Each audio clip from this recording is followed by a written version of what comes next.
Today we will talk about how to fix or how to solve the problem of Eventbrite. We click on settings. In this page we go to apps, default apps, app settings. On above you will search about Eventbrite and we click. In this page of app info we click on first stop and we click OK. Here you will enter to the window of storage.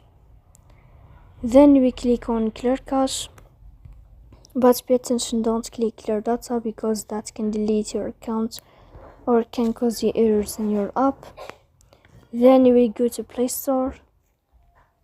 We search about the application of Eventbrite. Here you can uninstall your app and you can install it again to fix that problem.